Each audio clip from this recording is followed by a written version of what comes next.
हजरत वाला ने अपनी तकरीर में कहा कि उलमा अंबिया के वारिसीन हैं। अभी आपके सामने बड़े बड़े उलमा तशरीफ रखते हैं। मेरे दोस्तों, मैं पहुंचना चाहता हूं हजरत मौलाना अब्दुल्ला कासमी साहब तक, जो कि एक अच्छे खतीब हैं, बहुत अच्छे अंदाज में अपनी बातें लोगों के सामने पेश किया करते हैं।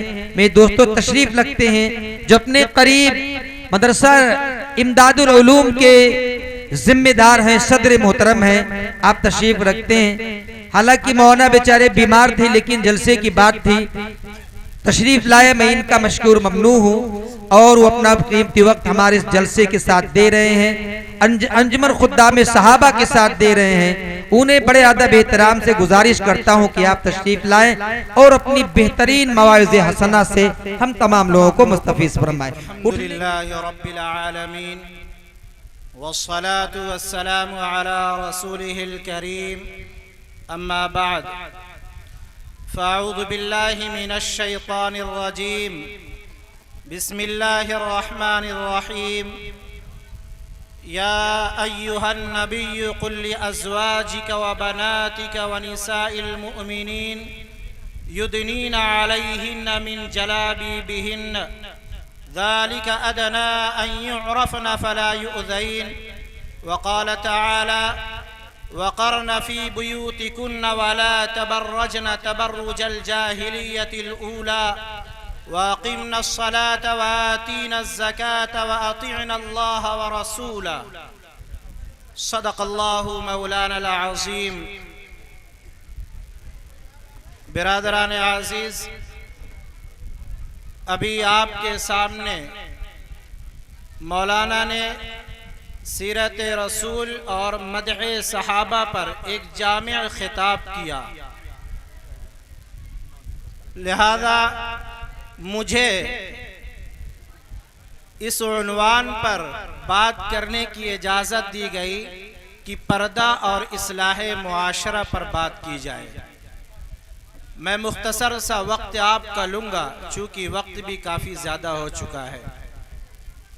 बग़ैर तमहीद के मैं बात ये शुरू करता हूँ कि मेरे अज़ीज़ों, इस्लाम एक ऐसा प्यारा मज़हब है कि इस्लाम ने औरतों को एक ऐसा मकाम दिया और एक ऐसा रुतबा दिया जो शहजादियों का रुतबा नहीं हुआ करता। और इस्लाम ने औरत को शहजादी का रुतबा दे करके साथ में उसके कीमती होने का ऐलान भी इस तौर पर किया कि दुनिया का ये दस्तूर रहा है कि दुनिया के अंदर जो कीमती चीज़ें हुआ करती हैं, चाहे वो सोने के कबील से हो, चाहे हीरे और जवाहरात क्यों न हो, दुनिया की तमाम कीमती चीज़ों को लोग छुपा करके पर्दे में रखा करते हैं। तो ऐसे ही औरत को अल्लाह ने कीमती बनाया है, इसलिए औरत को पर्दे में रखने का हुक्म अल्लाह ने दिया है। लेकिन मेरे अजीज दोस्तों और बुजुर्गों, आज हम अपनी औरतों के हालात का जायजा लें, उनकी सुबह से शाम तक जिंदगी का जायजा लें। मशरिक से मगरिब की सरजमीन हो या अर्ज़े मुक़द्दसा हो या हरमैन शरीफैन की ज़मीन हो, आप पूरी ज़मीन का जायजा ले लें। आपको बिलाखिर ये फैसला करना होगा कि दुनिया के अंदर आज जहां भी जिस खित्ते के अंदर मुसलमान कबीले आबाद हैं, मुसलमान की औरतें आबाद हैं, आपको ये फैसला करना पड़ेगा आज मुसलमान की औरतों के अंदर दीन महफूज नहीं है। आज मुसलमान की औरतें दीन से इस कदर बेजार हैं, इस कदर दूर नजर आ रही हैं कि लगता यह है कि आज औरतों की जिंदगी के अंदर खौफे खुदा नहीं है और न ही शर्मे नबी उनके अंदर मौजूद है। सच्चाई ये है कि आज औरतों के अंदर सिर्फ ज़ेवरात का पहनने का एक हौसला है, बेहतरीन लिबास पहनने का एक हौसला और जज्बा है, बेहतरीन मकान में रहने का उन्हें शौक है। आज औरत की पूरी कायनात, कुल कायनात सिवाय लिबास, जेवरात और मकान की उनकी सोच उससे ज्यादा नहीं है। लेकिन आप आज से कुछ 100 साल पहले जाइएगा, किसी धरती पर कुछ वो माएं जन्म ली हैं, कुछ वो औरतें इस दुनिया के अंदर रही हैं कि जिन औरतों ने अपनी फिक्र के जरिया और अपनी सोच के जरिया पूरी दुनिया की औरतों को ये पैगाम दिया है कि अगर दुनिया के अंदर रहना है और दुनिया के अंदर अगर जिंदगी बसर करना है तो मोहम्मद सल्लल्लाहु अलैहि वसल्लम की सोच और उनकी फिक्र और उनकी तालीमात को लेकर के आगे बढ़ना है। ये उन औरतों ने हमें दर्स दिया है। मैं एक वाक़या आपको बताते चलूं कि राबिया बसरिया हैं, वो आप जानते हैं कि एक वलिया सिफत इंसान है। इनसे किसी ने सवाल किया कि आप ये बताएं कि आज तक हमने अल्लाह का ये कानून देखा है, अल्लाह का ये दस्तूर हमने देखा है कि अल्लाह रब्बुल इज्जत दुनिया के अंदर किसी औरत को नबी बना करके नहीं भेजा है। दुनिया में जितने पैगंबर आए हैं, अल्लाह ने जिनको पैगंबरी अता की है वो सिवाय मर्द के और कोई जिन्स नहीं है। क्या बात है कि औरत जो वलिया भी हो सकती है, औरत एक आलिमा फाजिला भी हो सकती है, लेकिन अल्लाह ने औरतों को छोड़ करके मर्दों को नबी क्यों चुना और क्यों पसंद किया? तो राबिया बसरिया ने जवाब दिया।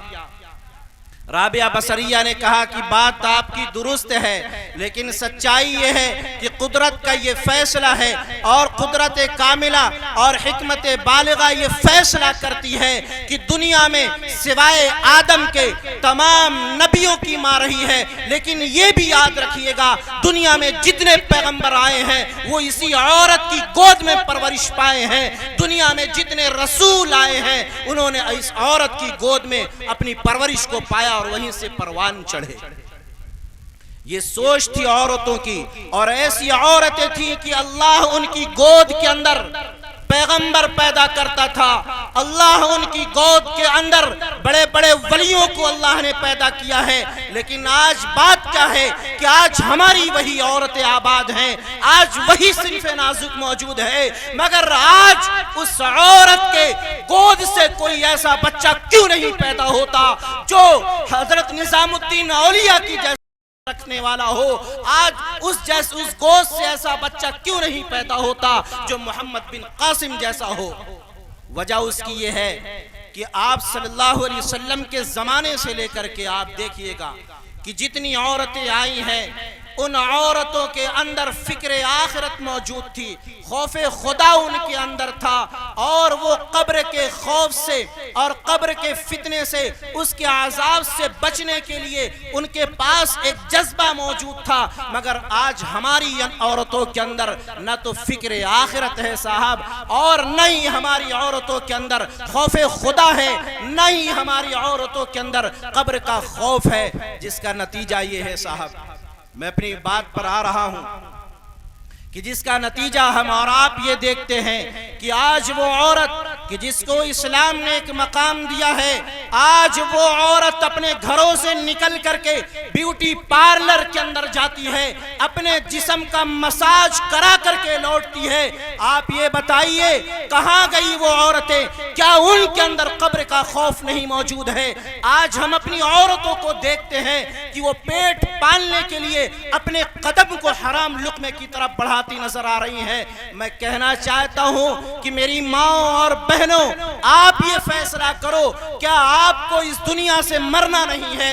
क्या आपको जमीन के नीचे दफन नहीं होना है? मेरी माओ और बहनों, आपका ये खूबसूरत सा जिस्म जिसे आप मसाज के जरिए से अल्लाह की नाफरमानी करते हुए अपने बदन को आप राहत और आराम पहुंचा रही है, याद रखो ये जिस्म जिस वक्त कब्र के अंदर जाएगा, खुदा की कसम आपका ये जिस्म कब्र के कीड़ों की ग़िज़ा बन जाएगा।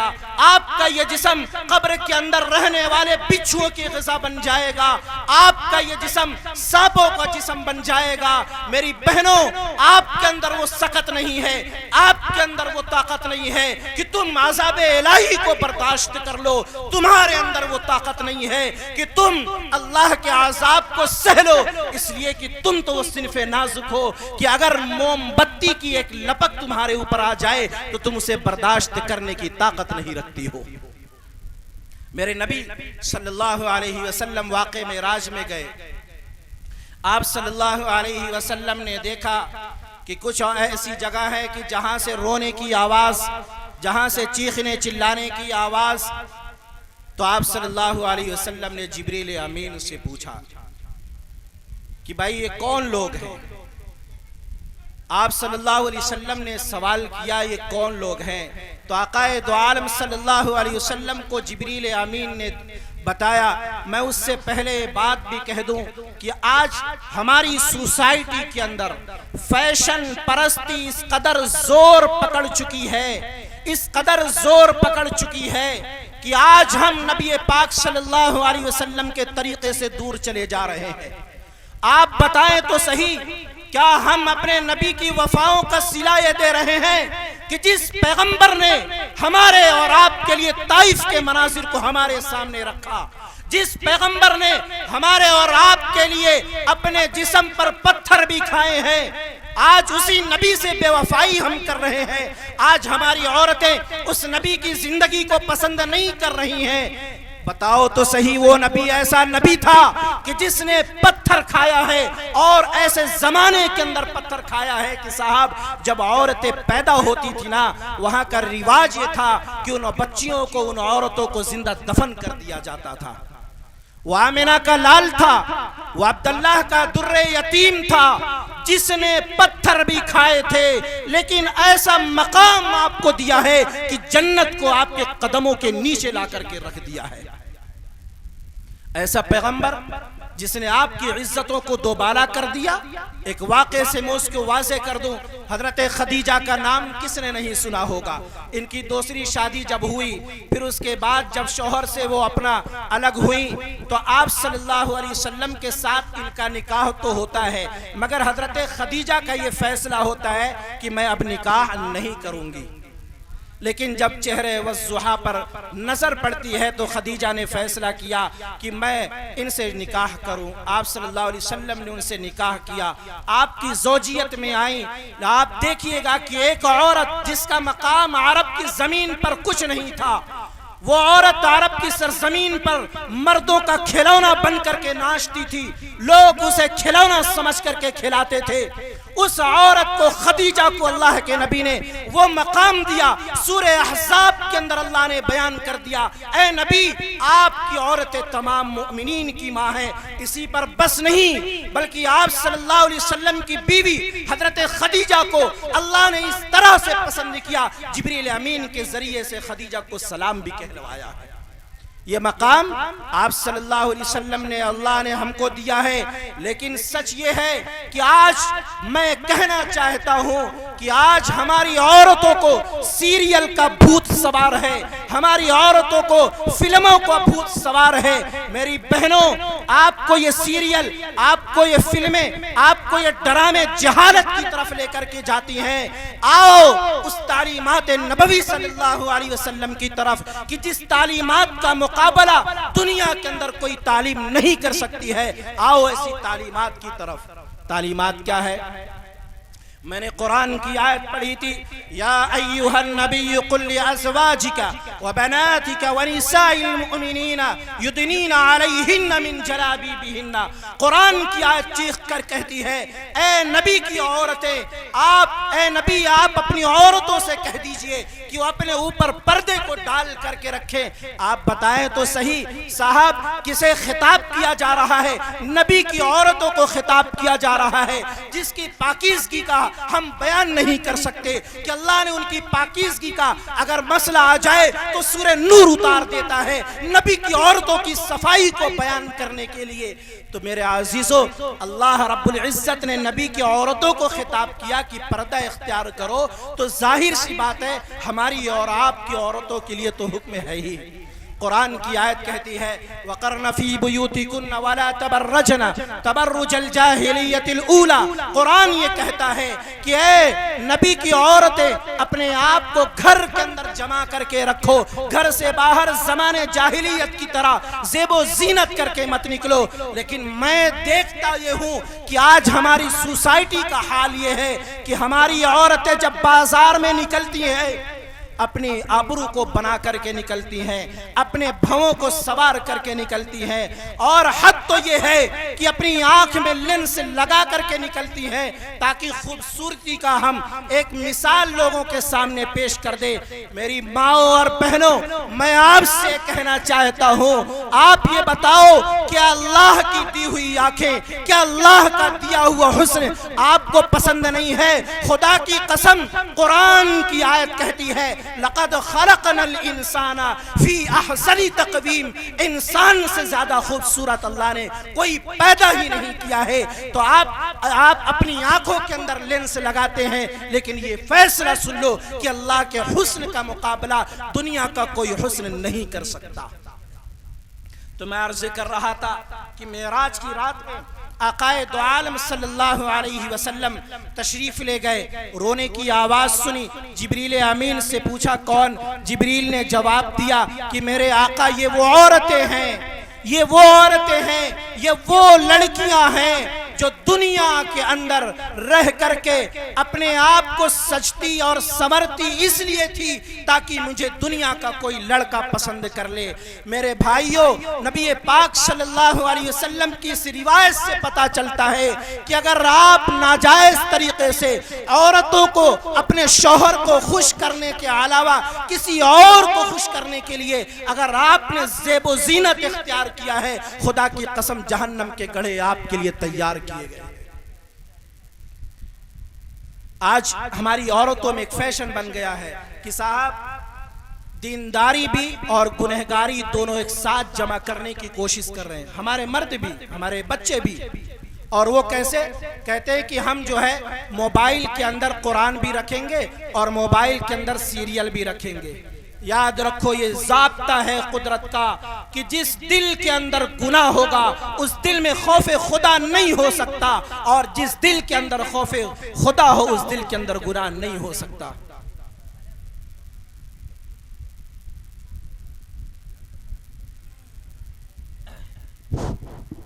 यह HaqHussaini.com के जानिब से एक प्रोग्राम जो है आज का जो है लाइव चलाया जा रहा है, मैं उनका मशकूर ममनून।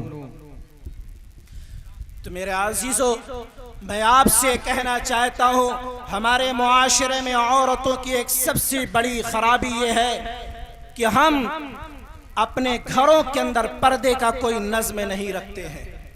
और सबसे बड़ा आज के दौर में जो मसला है वो मसला देवर और भाभी का मसला है। ये बात याद रखिएगा।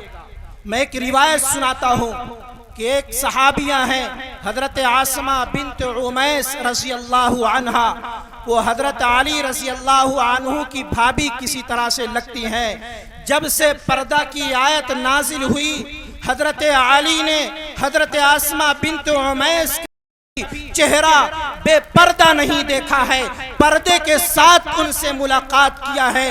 तो इसलिए मैं कहना चाहता हूँ कि मेरी माँ और बहनों, ये बात याद रखो, अगर कब्र के अंदर सुकून की नींद सोना चाहती हो, कब्र के अंदर इत्मीनान की जिंदगी बसर करना चाहती हो, तो आप अपने मुआशरे के अंदर ये जो खराबी और बुराई है उसको तोड़ दो, उस रसूमात को ठोकर मार दो। हमें ऐसी रसूमात की कोई जरूरत नहीं है कि जिस घर के अंदर भाभी और देवर बैठ करके एक साथ हंसी मजाक कर रहे हो, जिसके बारे में नबी ने इशारा किया है कि देवर तो भाभी के लिए मौत है, मौत का पैगाम है। आज हम उसी भाभी के साथ बैठ करके अपना वक्त गुजारते हैं। हद तो ये है कि सालियां अपने बहनोई के साथ वक्त गुजारती हैं, बेपर्दा उनसे हंसी मजाक करती हैं। खुदा की कसम मेरे भाइयों, ये इस्लाम का रिवाज नहीं है, ये इस्लाम का पैगाम नहीं है। इस्लाम ने तो पर्दे और हिजाब का पैगाम दिया है। हजरत राबिया बसरिया, मैं इन्हीं का वाकया सुनाता हूँ और बात भी खत्म करता हूँ कि राबिया बसरिया एक ऐसी वलिया थी कि एक मर्तबा किसी अजनबी मर्द की निगाह राबिया बसरिया की तरफ पड़ती है। गैरत से वो जमीन पर गिरती हैं कि हाय अल्लाह, मुझे किसी गैर महरम ने देख लिया है। मुअर्रिखीन ने लिखा है कि राबिया बसरिया का हाथ टूट गया। राबिया बसरिया का हाथ टूट गया और वो उस टूटे हुए हाथ को लेकर के परेशान, और फिर वो मुसल्ला बिछाती हैं, मुसल्ले पर बैठती हैं और अल्लाह रब्बुल इज्जत से दुआ करती हैं, ए मेरे मौला, आपने ही मेरा हाथ तोड़ा है, लेकिन आपसे मुझे एक शिकायत है। शिकायत मेरे मौला ये है कि आपने मुझे दुनिया के अंदर दो खुदाओं का गुलाम बना दिया। एक मजाजी खुदा यानी उसका आका जिसने चंद पैसों के अंदर राबिया बसरिया को खरीदा था, और एक अल्लाह जो उसका हकीकी मालिक है। तो राबिया बसरिया कहती है कि मेरे मौला, अगर मैं आपकी इबादत न करूं, आप मुझसे नाराज हो जाएंगे, मैं अपने मालिक की बात न मानूं, मेरा मालिक मुझसे नाराज हो जाएगा। मेरे मौला, मेरा हाथ टूट गया, मैं आपकी इबादत अपनी जुबान से भी कर सकती हूँ, मगर अपने आका की खिदमत मैं कैसे कर सकती हूं। ये दुआ कर रही है राबिया बसरिया। तो उसका जो मालिक था, वो मालिक आया और देखा कि राबिया बसरिया दुआ कर रही हैं और इस अल्फाज में अल्लाह से मुनाजात कर रही हैं। उस मालिक ने, उसके आंखों में आंसू आ गए। उस मालिक ने सुबह तक इंतजार किया राबिया बसरिया का, और जब राबिया बसरिया अपनी दुआ को खत्म की तो उस मालिक ने जाकर के कहा कि राबिया, तूने मेरी जिंदगी को बदल दिया। राबिया, तूने हया और पाकदामनी की एक अजीम मिसाल पेश की है। ए राबिया, आज से मैं तुझे आजाद करता हूं, और राबिया तू सुन ले, आज से तू मेरी मालिका है और मैं तेरा गुलाम हूं। मेरे भाइयों, हया का एक ऐसा वाकया है जिसमें हमें और आपको एक सबक मिलता है। अगर आप हया को इख्तियार करेंगे, खुदा की कसम, अल्लाह आपको गुलामियत से नजात देगा, अल्लाह आपको परेशानियों से नजात देगा। हम आपके एक मसले का हल भी इसी के साथ जिक्र कर देते हैं कि आज हमारी औरतें कहती हैं कि साहब, हमारे रिश्ते का कोई इंतजाम नहीं हो रहा है, हमारा रिश्ता नहीं लग रहा है, और फिर उस रिश्ते के नज़्म में औरतें बेपर्दा होकर के अपने आप को सजा करके, संवार करके गैरों को दावत नज़ारा पेश करती हैं। गुनाहों के अड्डों पर जा करके अपने मसाइल के हल को तलाश करने की कोशिश करते हैं। मेरी माओ और बहनों, मैं आपसे कहना चाहता हूँ, राबिया बसरिया ने जिस तरह से मुसल्ले पर बैठ करके अपने मसाइल को हल कराया है, आपके लिए भी अल्लाह का दरबार खुला है। अरे आप उस अल्लाह की बात करते हैं कि जिस अल्लाह की शान फयाजी का यह आलम है कि अगर कोई शख्स आग लेने के लिए जाता है तो अल्लाह इतना बड़ा फयाज है कि उसे पैगंबरी अता कर देता है, और अल्लाह देने पर आ जाए तो एक यतीम को पैगंबरी अता कर देता है। उस अल्लाह से तो हमें बड़ी उम्मीदें वाबस्ता करना चाहिए। हमें गुनाहों के दरवाजों को बंद करना है, हमें गुनाहों के दरवाजे को खत्म करना है। मेरी माओ और बहनों, यही राबिया बसरिया है कि राबिया बसरिया एक मर्तबा इनके पास कुछ लोग आए और कहा कि मैं आपको दावत पेश करता हूँ, क्या आप कबूल करेंगे?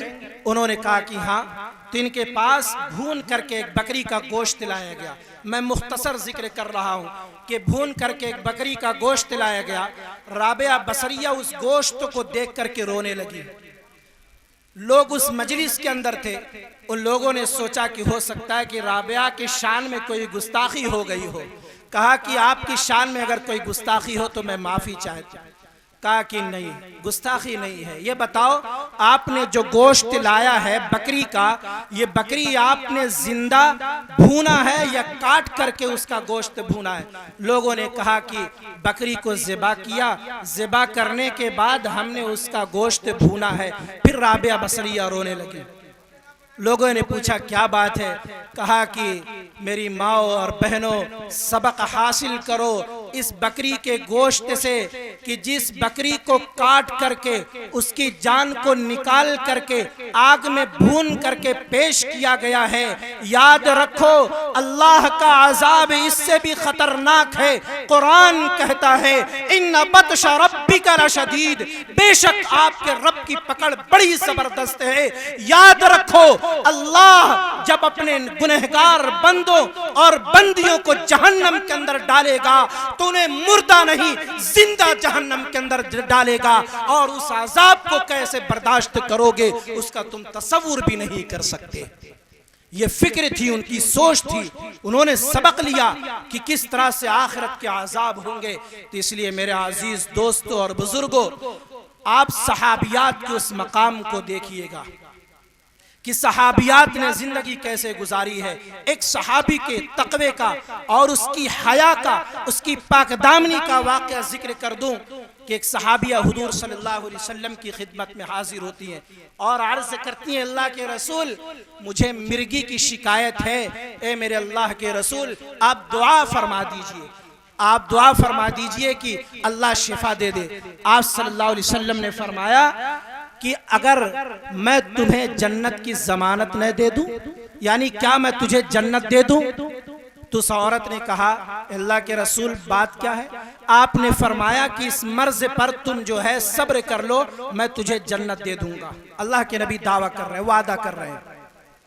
आप गौर कीजिए, वो औरत आप सल्लल्लाहु अलैहि वसल्लम से कहती है कि ए मेरे आका, मुझे इस बात का गम नहीं है कि मैं बीमार हूँ, मुझे मिर्गी की शिकायत है।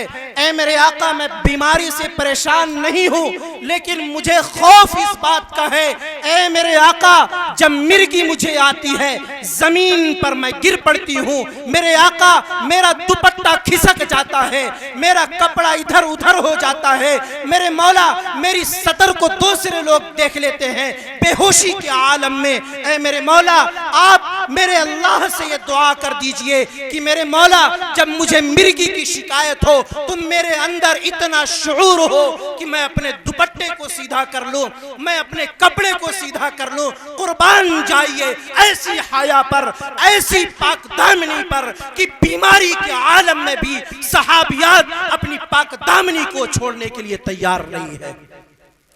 लेकिन आज की औरतें, दुपट्टा अल्लाह ने हुक्म दिया है अपने सरों पर डालने के लिए, मगर आज की औरतें दुपट्टे को अपने गले के अंदर मुफलर और रुमाल बना करके चला करती है। क्या यही हया है इस्लाम की? क्या आपका यही वकार है? मैं आपसे कहना चाहता हूं कि मेरी माओ और बहनों, ये बात याद रखो, हमने आपकी जिंदगी को देखा है, हम सुबह से शाम तक आपकी जिंदगी का हम मुताला करते हैं, तो पता ये चलता है कि आप सहाबियात की जिंदगी को छोड़ चुकी हैं। आप नबी पाक सल्लल्लाहु अलैहि वसल्लम की तालीमात को फरामोश कर चुकी हैं। मैंने देखा भी है कि औरतें बाजार के अंदर नंगे सर जाती हैं, औरतें शादी की तकरीबात में पर्दे का कोई ख्याल नहीं रखती है। एक हदीस में अर्ज कर दूं, याद रखो कि नबी पाक सल्लल्लाहु अलैहि वसल्लम का फरमान है कि अल्लाह के नजदीक सबसे ज्यादा करीब औरत उस वक्त होती है जब उसके सर के ऊपर दुपट्टा हुआ करता है, और जिस औरत के सर पर दुपट्टा ना हो उसके घर से अल्लाह की रहमतें को सो दूर चली जाती है।